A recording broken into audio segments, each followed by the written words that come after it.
Welcome to Technolearn Academy. In this lecture, we are going to discuss the average function.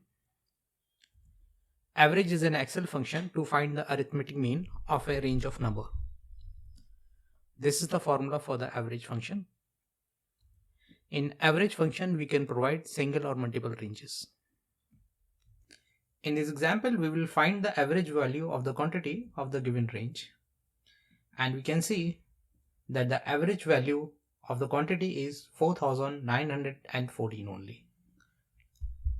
Let's understand the average function with a practical example.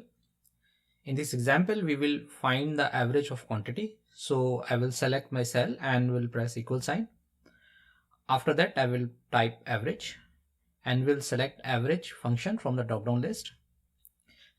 As I can see that I need to provide the range, so I will select my quantity range and will close the formula with the bracket sign and hit enter.